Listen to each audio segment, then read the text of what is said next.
Ozzy Osbourne final farewell. The Prince of Darkness has taken his final bow. In a heartbreaking moment for music lovers worldwide, legendary rocker Ozzy Osbourne has passed away at the age of 76.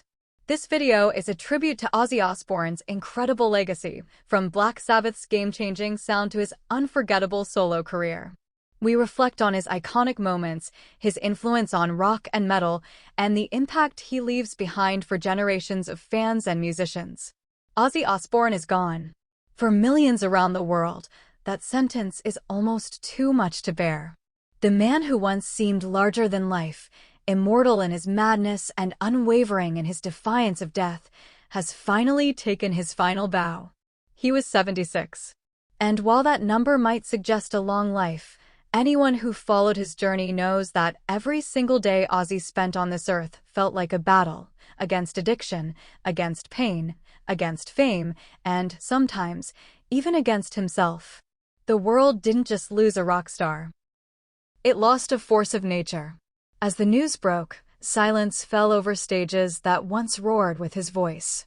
Tributes began pouring in from every corner of the globe, from aging metalheads with tears in their eyes to young TikTok creators who discovered his music in a world far removed from the smoke and chaos of 1970s Birmingham. And yet, Ozzy had a way of transcending decades. His music, his personality, his soul, all of it was timeless. He was born John Michael Osbourne on December 3, 1948, in Aston, a working-class district of Birmingham, England. The world he was born into was grey, cold, and industrial. His family didn't have much, but what they lacked in material comfort, they made up for in love and resilience. Ozzy would later recall his childhood as difficult. He struggled with dyslexia, was often bullied, and dropped out of school early. But there was one thing that carried him through: music. And then came Black Sabbath. It was 1968. Ozzy, along with guitarist Tony Iommi, bassist Geezer Butler, and drummer Bill Ward, formed a band that would come to define an entire genre. At a time when flower power and peace signs painted the musical landscape, Sabbath brought something darker, a sound that felt like thunder ripping through a church. Heavy, haunting, honest. With Ozzy's piercing voice layered over riffs that felt like a sermon from hell, Black Sabbath didn't just make music. They made metal. Their self-titled debut album, released on Friday the 13th of February, 1970, opened the gates to something no one had ever heard before. And fans? They listened. They felt the dread, the weight, the truth in Ozzy's voice. The band followed up with albums like Paranoid, Master of Reality, and Volume 4, delivering hit after hit, including Iron Man, War Pigs, and the now immortal Paranoid. But with success came the demons. Ozzy's descent into drugs and alcohol became infamous. He was erratic, volatile, and often self-destructive. His addictions spiraled, leading to fights within the band and, eventually, his firing from Black Sabbath in 1979. It could have been the end. Most people, in his state, wouldn't have recovered. But Ozzy was not most people. With the help of his future wife and manager, Sharon Arden, Ozzy began a solo career that would take him to new heights. His first solo album, Blizzard of Oz, released in 1980, became a massive success. Songs like Crazy Train and Mr. Crowley didn't just introduce a new chapter, they redefined Ozzy's place in music. And for the first time, people began to see the man behind the madness. The talent, the pain, the heart. Ozzy's performances were legendary. The theatrics, the energy, the unpredictability, you never quite knew what would happen at an Ozzy concert. Maybe he'd bite the head off a bat. Maybe he'd forget the lyrics and make up new ones on the spot. But whatever happened, fans would remember it for the rest of their lives. Because Ozzy wasn't just performing. He was living, bleeding, screaming. The 1980s and 1990s brought more albums, more chaos, and more reinvention. There were high-profile feuds, drug overdoses, and hospitalizations. But there were also moments of deep reflection, like his heartfelt ballad, Mama, I'm Coming Home, which showed the world a side of Ozzy that was vulnerable, raw, and beautifully broken. Then came the Osbournes. In 2002, Ozzy allowed cameras into his home for an MTV reality series that turned the heavy metal god into an unlikely pop culture phenomenon. Fans who once saw him as an untouchable rock deity now watched him fumble with remotes, mumble through conversations, and curse at his misbehaving dogs. And yet, instead of diminishing his legend, it only made him more beloved. Because beneath the eyeliner and leather was a husband, a father, and a man trying, often failing, but always trying to do right by the people he loved. Sharon, Kelly, Jack, Amy. They weren't just part of the show, they were part of Ozzy's salvation. Especially Sharon, who stood by him through every scandal, every relapse, every near-death experience. Their love story wasn't perfect. It was loud, messy, and sometimes toxic. But it was real. And it endured. Even when the world doubted them. Even when they doubted each other. In the final decades of his life, Ozzy continued to perform, record, and evolve. His health began to decline, multiple surgeries, a Parkinson's diagnosis in 2020, and a series of other complications made it harder for him to tour. But he never stopped being Ozzy. His final album, Patient Number 9, released in 2022, was a haunting reflection on mortality, memory, and madness, a fitting swan song for a man who had seen death's shadow far too many times and still chose to sing. When word of his passing spread, the rock world seemed to pause. Social media flooded with tributes. Fellow legends like Tony Iommi, Lars Ulrich, and James Hetfield posted heartbreaking messages. Younger artists thanked him for paving the way, for breaking the rules, for showing them it was okay to be different. Fans gathered outside venues where Ozzy once played. They lit candles. They blasted Crazy Train into the night. They cried. Even politicians and celebrities who had never met Ozzy offered statements. Because his influence wasn't limited to just music. He represented rebellion, freedom, the power of survival. He was the voice of the misunderstood, the misfits, the broken and the bold. And he never apologized for who he was. Sharon Osbourne released a short statement just hours after his death. It read, "My heart is broken. He was the love of my life, my warrior, my chaos, my calm. Thank you for giving me a life I could have never dreamed of. Rest now, my darling. You gave everything and more." It's hard to overstate what Ozzy meant to generations of fans. For some, he was their first introduction to metal. For others, he was a symbol of defiance, a reminder that you could be strange and still be a star. For many, his music carried them through darkness, through breakups, depression, addiction, and grief. Because when Ozzy screamed, it was as if he was screaming for all of us. Even in his final moments, sources close to the family say Ozzy was surrounded by music. His children played old Sabbath records in the hospital room. Nurses recalled soft humming from Sharon. Jack held his hand. Kelly whispered, "You did it, Dad." He wasn't alone. Not when he took his final breath. Not when the world began to mourn. He leaves behind a legacy that cannot be measured in awards, album sales, or chart positions. Ozzy Osbourne changed the world. He changed music. He changed the way people viewed pain, performance, and personality. He showed us that there is power in being raw, messy, and unapologetically human. And maybe that's what hurts the most. Because for all his fame, for all his wild stories and iconic moments, Ozzy was, in the end, just a man. A husband. A father. A survivor. A voice that roared when the world told him to be silent. A flame that refused to go out, no matter how many storms tried to snuff it out. The Prince of Darkness may be gone. But his voice? His legacy? His madness and magic? They'll echo forever. In the days following his death, the world didn't just mourn, it remembered. Radio stations across continents played Ozzy's greatest hits in marathon tributes. Fans in Brazil, Japan, Germany, and the United States gathered in public squares, holding up candles, chanting lyrics, and sharing stories of how Ozzy's music had pulled them out of their darkest places.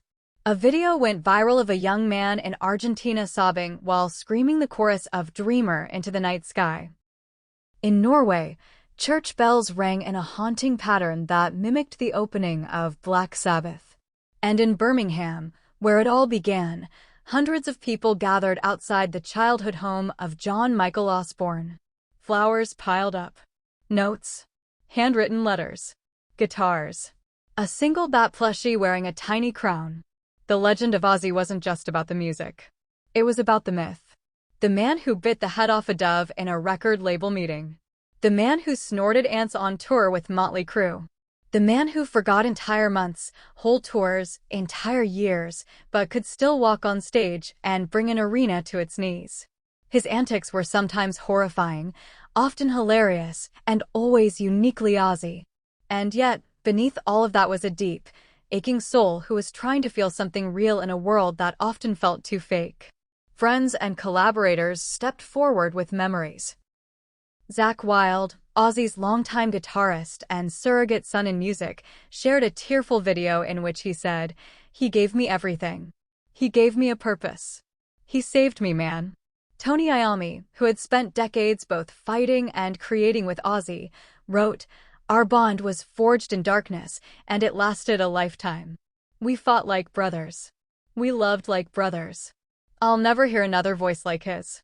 And there truly never will be another voice like Ozzy's." It was a sound that couldn't be taught or replicated, wild, shrill, almost childlike in its purity, but filled with a rage and desperation that came from years of fighting demons. His voice didn't always hit every note, but it always hit your soul. It trembled when he was vulnerable, soared when he was furious, and howled when he was free. It was the sound of someone clawing out of the grave. Someone who'd been lost and found too many times to count. It was human. His lyrics, too, were often misunderstood. Critics dismissed early Sabbath songs as satanic or morbid, missing the bigger picture. Ozzy was never glorifying evil. He was confronting it. Songs like Children of the Grave and War Pigs weren't invitations to darkness, they were warnings. Reflections of a world that was already broken, already bleeding. Ozzy didn't create the chaos. He just refused to look away from it. And maybe that's why his passing hits so hard. Because in a world that's increasingly curated and sanitized, Ozzy was raw truth. Unfiltered. Messy. Unapologetic. He didn't pretend to be perfect. In fact, he wore his imperfections like medals. He talked openly about addiction, about mental illness, about the times he let his family down. He never once said he was a role model. But in that honesty, he became something even more powerful, a mirror for anyone who's ever felt lost. Sharon Osbourne, in a more detailed interview days after his death, reflected on their decades together. "I knew he'd go before me," she said, her voice cracking. "He always lived faster. He burned hotter. But you never expect the day to actually come. He was chaos, but he was also the calm. We'd scream at each other for hours and then cuddle like nothing happened. He was exhausting and beautiful. A wreck and a miracle. I loved every second of it." Their love story was complicated, no doubt. There were public separations, accusations, reconciliations. But through it all, they returned to each other, like gravity pulling them back into orbit. Sharon was often his protector, his compass. But Ozzy gave her a reason to fight.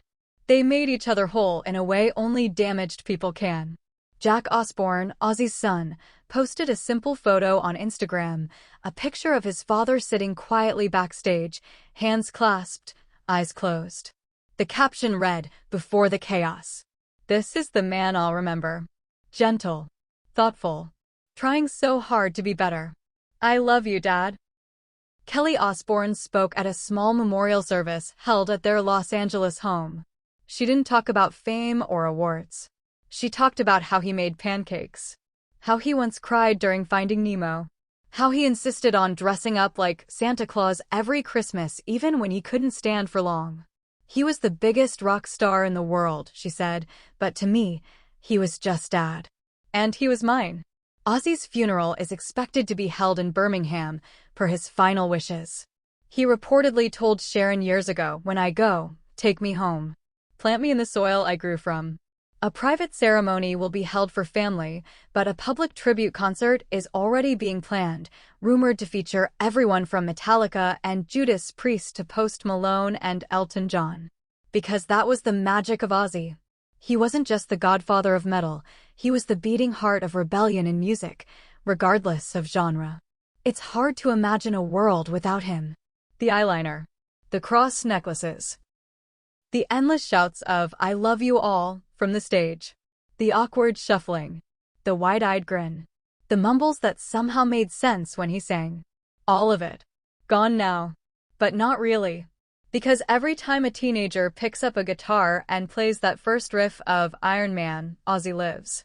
Every time a lonely soul finds solace in No More Tears or Goodbye to Romance, he breathes again. Every time someone chooses to be weird, to be real, to be unafraid of their scars, that's Ozzy too. This isn't just the end of a life. It's the end of an era. Rock has lost its Mad King. Metal has lost its preacher. The world has lost a man who, against all odds, survived himself until he couldn't anymore. And yet, even in death, he's undefeated. Because legends don't die. They just fade into the chorus. Somewhere, in the great beyond, Ozzy Osbourne is probably making a mess. Maybe arguing with Lemmy. Maybe starting a new band with Dio. Or maybe just sitting quietly, listening to Sabbath's first record, whispering to himself, "Bloody hell, we really did it." Yes, Ozzy.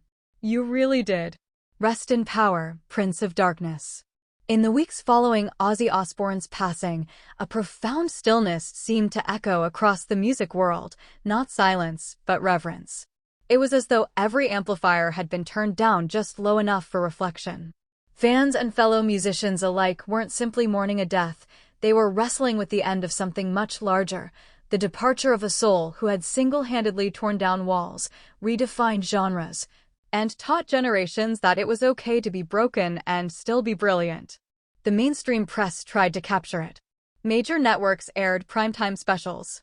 Rolling Stone released a commemorative issue featuring a full-length retrospective of Ozzy's life, while Kerrang! And Metal Hammer flooded their covers with titles like The End of the Beginning and Forever the Madman. But even those tributes, as beautiful as they were, couldn't quite grasp the totality of what was lost. Because how do you summarize a man who lived 1,000 lifetimes in one? He was the ultimate paradox. Ozzy was both revered and ridiculed, feared and adored. He was dismissed by critics and worshipped by fans. He was banned from cities, but also honored with statues. He was chaos personified, but somehow, miraculously, he became a symbol of stability for millions. Through decades of noise and darkness, he remained a constant. And that's what made him irreplaceable. As fans around the world continued their own personal tributes, Sharon Osbourne stepped forward once again. This time, not with grief, but with gratitude. She posted a video, filmed in the garden Ozzy loved so much, where he once wandered barefoot, mumbling melodies into the trees. "Thank you," she said simply, looking straight into the camera. "Thank you for loving him. For standing by him. For never giving up on him, even when he gave up on himself." He felt every ounce of that love. And then she added, her voice catching, "He wasn't perfect. But he was real. And he was yours." That sentiment echoed across the rock community. Corey Taylor of Slipknot posted a raw, unfiltered tribute. "Ozzy saved my life," he wrote. "When I was 14 and wanted to end it all, I played No More Tears. I cried. I screamed. And I stayed. He didn't know me. But he kept me here." That's the power of music. That's the power of Ozzy.